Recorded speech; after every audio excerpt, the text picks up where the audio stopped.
Well, friends, your old Uncle Andy here, the UC Panda himself, coming to you on January 27th with what we hope are some winning sports picks.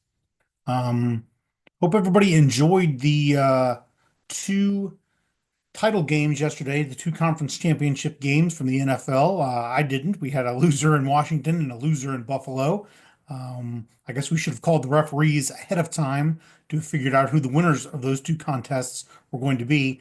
For the Super Bowl, I would say take the referees and lay the touchdown in the hook, lay the 7.5 with the zebras. But I'm not sour grapes or anything like that. So we'll get right into it here. We enter Monday morning down 22 units, and we could have gotten very nearly back to even money for the year had the Bills and Commanders both covered the number. We even had them in a teaser, both teased up to about 7.5, 9.5, and both teams couldn't even hold up that particular end of the bargain. We do have a 5 unit no sweat free roll coming back to us. So we've got a week to go ahead and use that. We're going to go ahead and try to come up with something to help us get back into profitability this year. It's been a disappointing January. We've had some good days, bad days.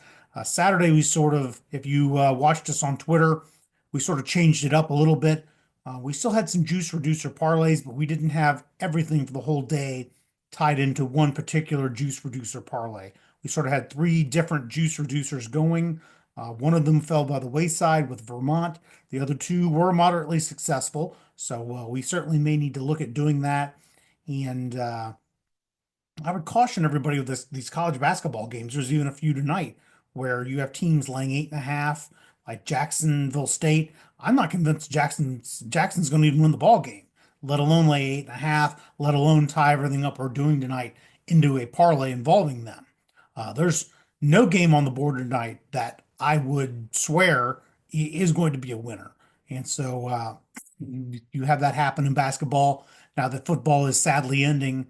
Um, there's less randomness, there's less chance in football because there are so fewer events in football as opposed to college basketball where there might be, 35, 38, 40 games for some of these teams throughout the year.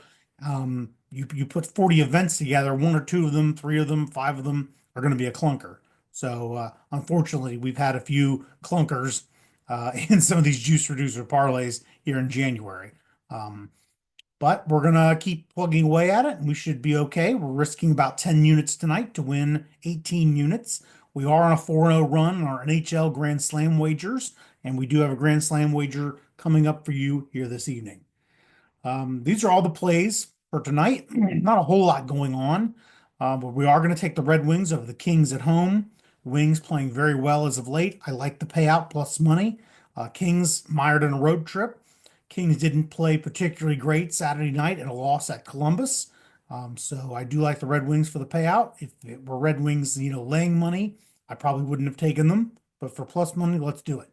A bet we did do Saturday that paid out for us, and I was happy about the payout of nearly 3-1, was highest scoring game. And we're going to go ahead and roll with that again tonight at plus 250 with the Pens and the Sharks. We've capped all the games, and by far, on paper, for whatever it's worth, Pens caps, I think, should be the most scored in game that we have this evening. I think LA Detroit, I think it's like a 4-1, 3-1 game, 3-2. New Jersey, Philadelphia, I think it's 4-2, 4-1. Vancouver, St. Louis, 4-1, 4-2. Seattle and Edmonton, maybe 3-4, 4-3, 4-2, something like that. But I think Pittsburgh and San Jose definitely. I think that game gets to 7. I think you'd be okay to go ahead and bet the under 6.5. This bet is essentially an over 6.5 bet without the juice. If the Pens and Sharks are the highest scoring game tonight, they're going to score 7 goals. They may score 8 goals. So this for the payout is the functional equivalent of betting the game over 6.5, but the payout is over 2.5 times more than what it would be at minus 110. So let's go ahead and roll with this. And by that token too, same thing. There are ways to bet things that you think are going to happen without betting that particular item, like we're doing in this hockey game. And if you're thinking about your Super Bowl bets, let's say you think the Chiefs are going to win. go ahead and bet instead Patrick Mahomes to be the Super Bowl MVP at plus money, as opposed to betting the Chiefs to win the game at minus 150, minus 130, whatever it is now. Because if the Chiefs win the game, in all probability, barring something weird happening or some defensive player has two pick sixes, barring the Pacheco just really goes off and runs for 200 something yards, barring Kelsey loses his mind, if the Chiefs win the game, they're going to hand the MVP of the game to Mahomes. So you may as well bet Mahomes to be the MVP. Just me. But go ahead and move along here. I like Kings and Wings under 7, and I've got that in a parlay with Pittsburgh and San Jose in the third period over. Pittsburgh, San Jose, third period over. It's been hitting gangbusters this year. And same thing, Kings and Wings. In their last 5 games, aggregated, both of them, they're having totals of under 5 goals a game. Aggregate to between the two of them, Kings last 5 games, they're averaging a total of 5.2 goals. Red Wings in their last 5 games, they're averaging a total of 4.4 goals.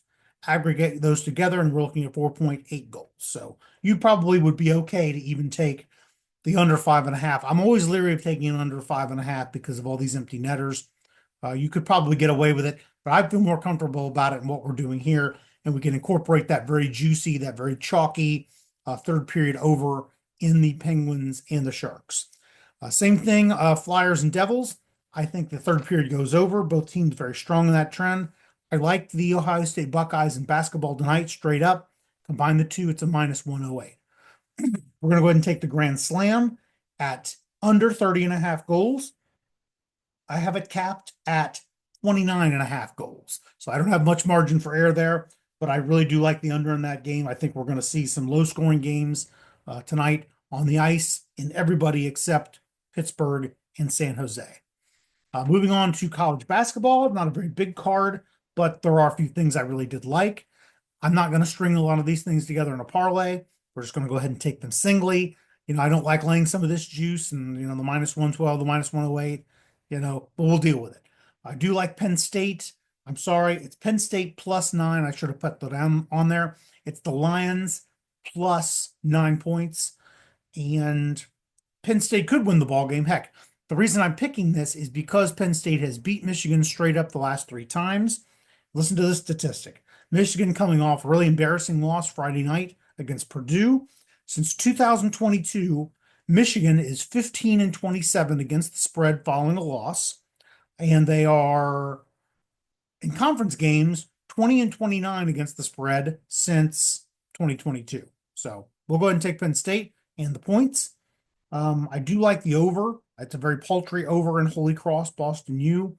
I've got it capped as landing at like 137 points. So that's my handicap. If it's wrong, it's wrong. I do like South Alabama and ULM to stay under the number of 134.5. That's a minus 110. I have this game falling at like 129. So ULM, terrible on offense. I'm going to go ahead and roll with it.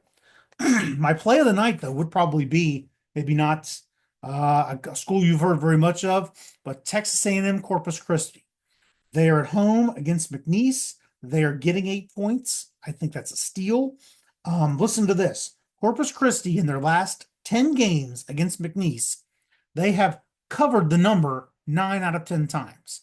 Last year, I remember watching this game on a Wednesday night late, just sitting there watching this game between these two schools I've probably never heard of. And Christie should have probably won the ball game. McNeese got lucky late and was able to sort of steal it away. I think Corpus Christi hopefully remembers that. Corpus Christi's been good against the number this year. It's never good to lay road chalk these days in college basketball, especially in a conference game, 8 points against two teams that are relatively equal. I mean, McNeese is better. McNeese probably going to be their conference's representative in the big dance. But I do like Corpus Christi United in the points. So that's really all the plays we have. I think we've got 9 or 10 hockey games tomorrow night, so we'll go ahead and get those capped for you and see what we can see in college basketball. I got bit by the NBA Friday night, bet the Cavs, it's 10.5 point favorite. They lose. So I'm not going to be touching too much more NBA. Just not my thing, and all this load management crap. And You always got to question the motivation of these guys. So we're just going to keep with college basketball and NHL. Baseball starts here in a few months. We may dabble into that a little bit, but might not see me too much this summer. We're not going to be betting just to be betting.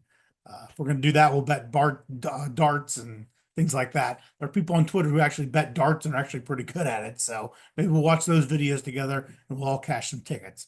But if you tail me to the window, we will cash tickets together. Have a good night, everybody.